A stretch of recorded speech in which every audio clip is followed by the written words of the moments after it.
What's up, YouTube? Welcome to another video. Quick disclaimer, I'm not a financial advisor, so please do your own research before doing anything like buying gold or silver or pursuing any of the investment strategies I discuss on this channel. The channel is for entertainment purposes only. Consult a financial advisor before making any financial decision. Okay, today, January 31st, 2023. And what a difference a year makes. I got thinking to myself just the other day, about this time last year, actually maybe a few days before, towards the end of January, I actually picked up a tube of these nice, beautiful 2022 Canadian maples. And at that time, of course, the silver price was way down. Um, so it was actually a pretty good bargain for me to pick those up. And I'm glad I did because they're a lot more money today. Yeah, so it got me thinking sort of like my stacking journey, like what got me more into like precious metals and stuff like that. And as if you guys been following me on this channel, I kind of came at this whole gold and silver and that from a coin collecting standpoint. I was been a lifelong coin collector, so I was always very familiar with the old silver coins and gold coins and that type of thing, and comfortable holding them, realizing that they're not quick flips and that type of thing. They're more kind of like a long-term buy and hold type of investment or hobby or whatever you want to sort of call it. But then I got thinking, like, I don't know if you guys check my earlier videos. I have some, I showcased my, Royal Canadian Mint silver dollar collection.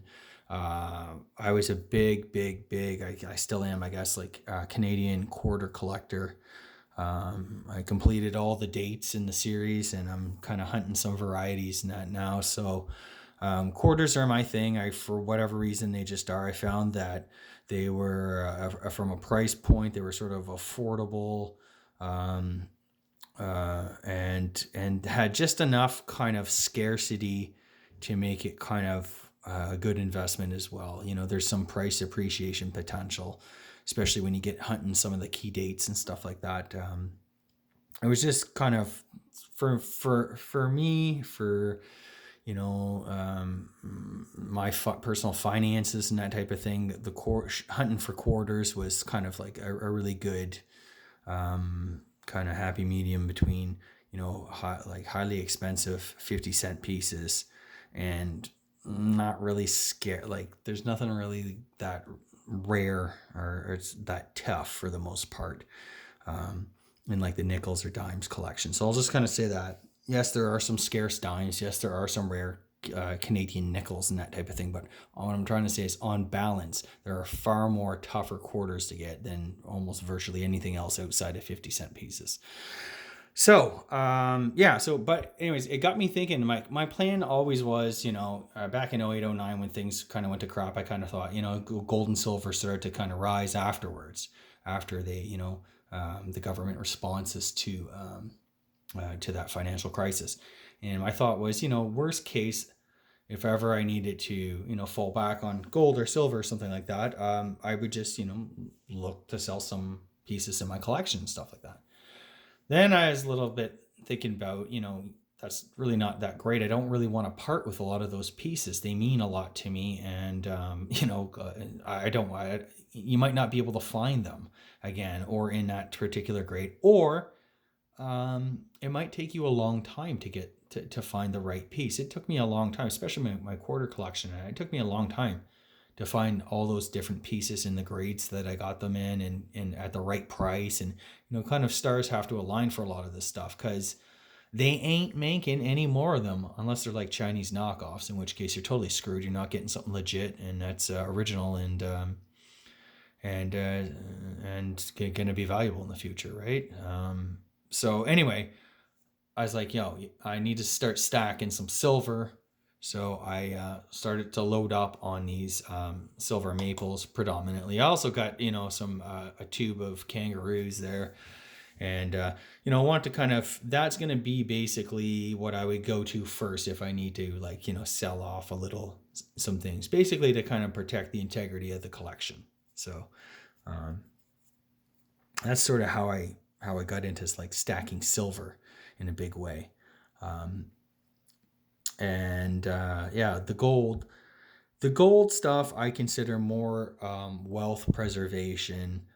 If you have a large portfolio of stocks and bonds and you have real estate and stuff, then to me it just seems prudent way to diversify into some assets that are quite scarce and not a lot of people own, and more as kind of like an insurance type of thing.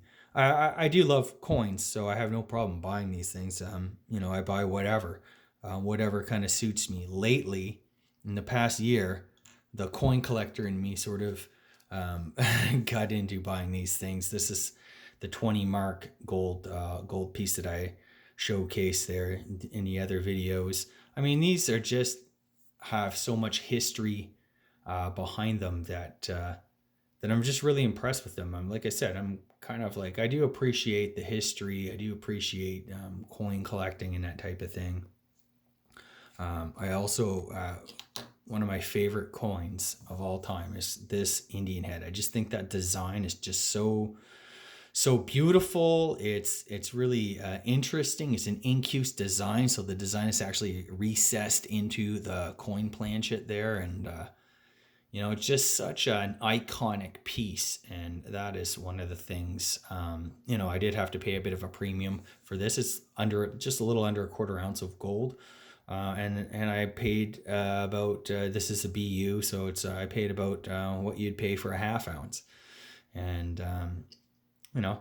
I like to have a different variety of gold. It's not just strictly, put it in a box. And I like coins, so I like looking at the different designs. I like looking at the history behind these things.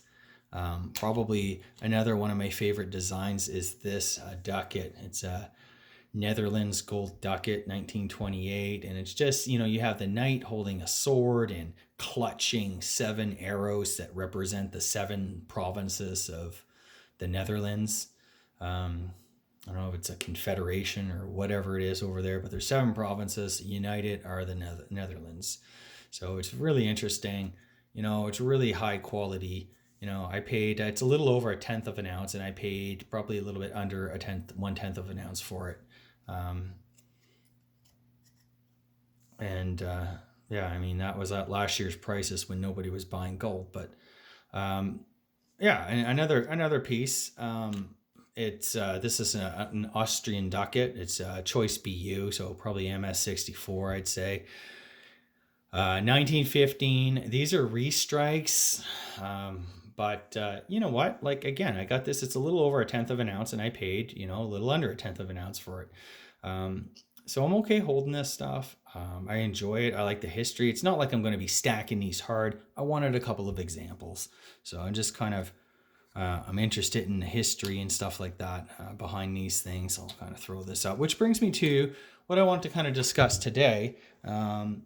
I've made another purchase. I've been kind of staying away from gold. It's pretty close to the all-time high. We're at 1950. Although today I saw the futures at least got smashed. They went down to 1900 and then right back up to 1950. So there's a lot of strength in the gold market. Any sort of price decline, it looks like it's being bought. So I'm not really sure where the floor is on gold, if there's going to be a sharp pullback, a little pullback, just kind of like a little retest, or a total, collapse. It all depends. There's a lot of angst over what the Fed's going to be doing tomorrow there. So is it tomorrow or Thursday? I can't remember now. But anyway, that's sort of what's going on. But I'm not even letting that bother me. I honestly don't really care. Because I've made another gold coin purchase, and it's not here. I can't wait to showcase it to you guys. It's another historical piece. When I got this Prussian 20 mark, I wanted to. I've been trying to kind of hunt some of the European gold from all the combatants of World War One. So I got Germany. I guess the 2015 ducat. It's a restrike, but let's call it Austria, the Austro-Hungarian Empire at the time. You might have seen my rooster here. This is the 20 franc or 10 franc. 20 franc gold piece from France. Okay, that's represented. I don't like, the American Indian head here. It's a 1915. I do have a Canadian $5 piece from 1914. I am after a sovereign. I'd like to get a nice sovereign, but right now uh, it's just tough to justify the price for a sovereign because I do have to pay taxes because it's not pure gold. But the coin I'm talking about today, what I got and what I can't wait to show you guys, it's actually, I found a gold 5 rubles. And when I did the video on this German mark coin, I said I wanted to get a Russian 10 rubles coin. And I can't find one, to be honest. I've looked all over, or at least from a source that I would consider to be sort of a reputable source, right? eBay, I'm not so trusting of, so I kind of stay away from eBay. There are lots of Chinese restrikes of those type of coins, so buyer beware. You need to buy from a very trusted source when it comes to all this stuff, and to kind of confirm yourself that it's authentic and that. But I do have a very reputable coin dealer that I deal with. They had a 5 ruble coin, so I pulled the trigger, and it cost me almost double. It's a little over a 10th ounce, and it cost me almost double what a 10th ounce would be. So it's not a stacking value coin. I bought it not to stack. I bought it as, this is a collector type piece.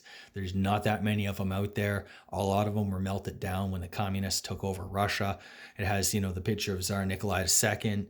And the Russian Empire. The communists didn't like the Russian Empire. They did as much to destroy everything that represented Imperial Russia, including their coinage, and melted them down, and probably needed it for international trade and stuff like that. But anyway, not a lot of those around. No one really knows for sure how many actually still survive.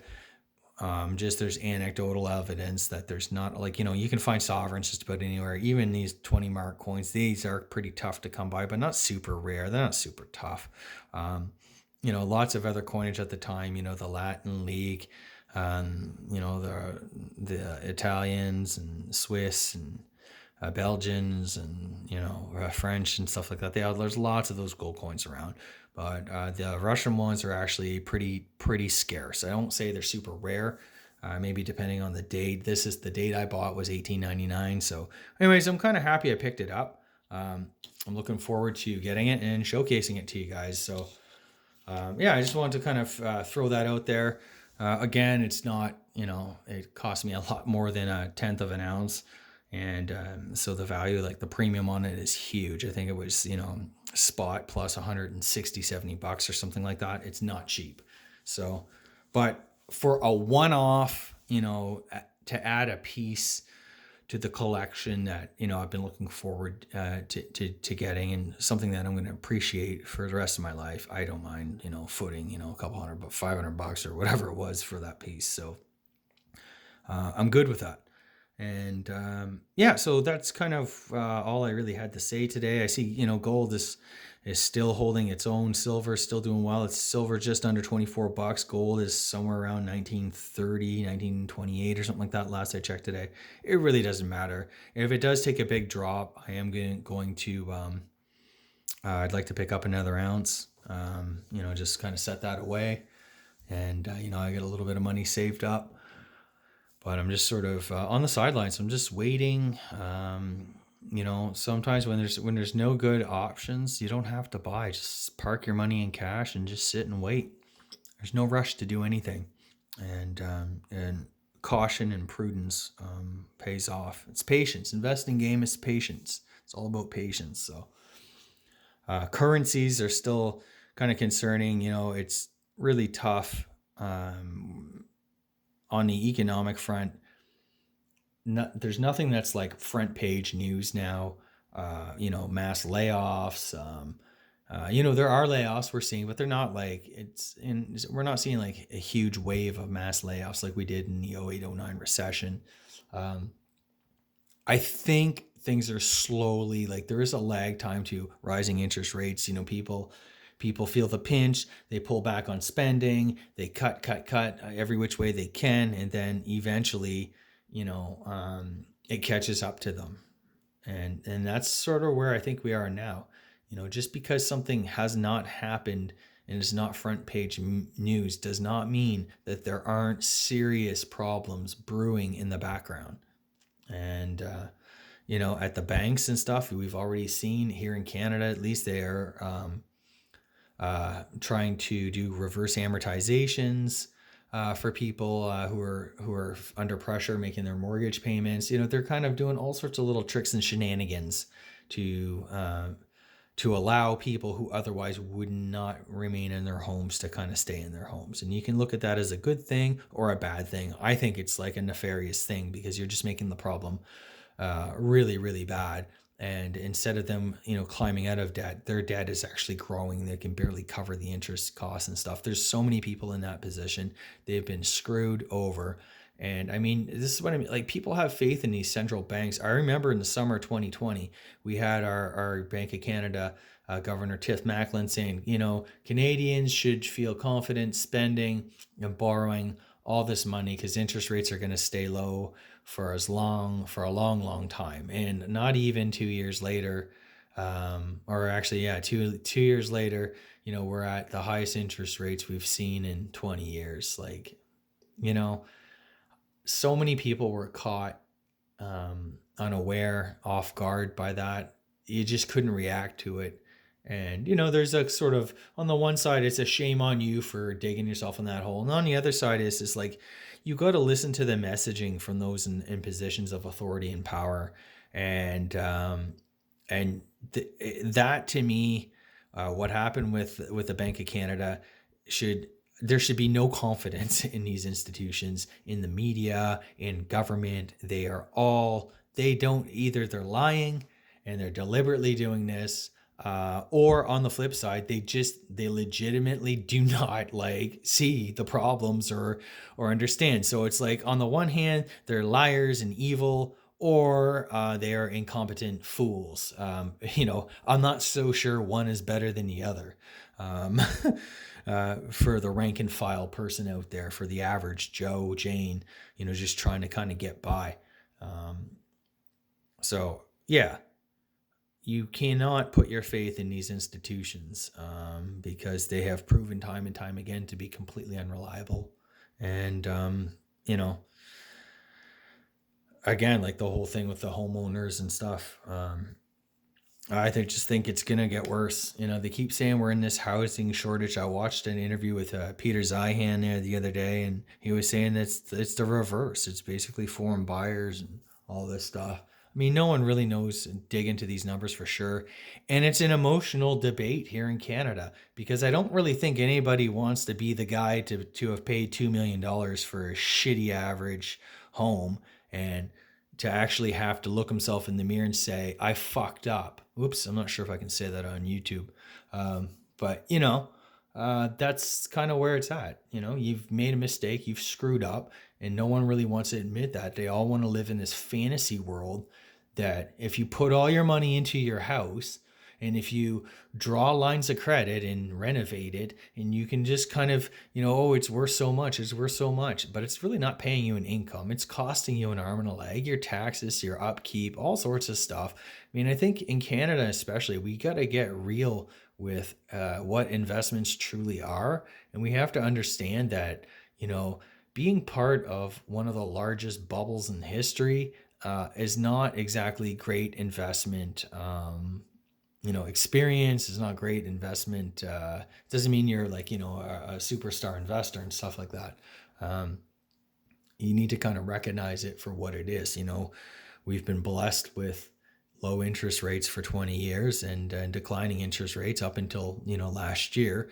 And that basically puffed everything up, including, stocks and stuff. Coming off of that, there's going to be a huge reckoning. So again, what am I doing with my money? I'm just playing it safe. We don't have debt. If there's a huge washout in the real estate market, then I'll be more interested in looking at buying, maybe a rental property or something like that, or maybe like a recreational, like lakefront type property or something like that. Um, or if there's a huge, stocks get absolutely, destroyed and there's a big collapse, then I'm going to be interested in buying. I got my little list of, companies or even some ETFs and stuff. In that case, you can just go with like a vanilla index fund. It's, in 08, 09, that's what happened. There was like an S&P 500 fund for, I don't know, $18 Canadian. I think it was like a TDE series fund. $18 today, that's $100. So it's 5 times, when there's a huge, even in 2020, whenever there's these huge drawdowns, I mean, you don't have to be a genius stock picker. You can literally just throw a dart at an index fund and you're going to do just fine. But anyways, I'm on the sidelines. I still can't commit the war chest of cash that I have in my trading accounts and that. I'm just not convinced that we've seen the worst. And I could be wrong. I mean, this isn't financial advice. I can afford to be wrong. It's not gonna change the way I live my life. So, anyways, that's just what I thought I'd do for this video today. I love talking gold and silver. I love talking coins, personal finance, economics, and all that stuff. Let me know what you guys are doing. And if you like the video, please like it, subscribe to the channel, and check out my website, My Road to Wealth and Freedom. Link is in the description below. I appreciate all your support. If you're interested in buying gold and silver, I do most of my bullion purchases through Silver Gold Bull. The link is in the description below. It's an affiliate link. I do appreciate all the support for that, and they do price match as well. So just thought I'd throw that out there. That's it for today, guys. Take care.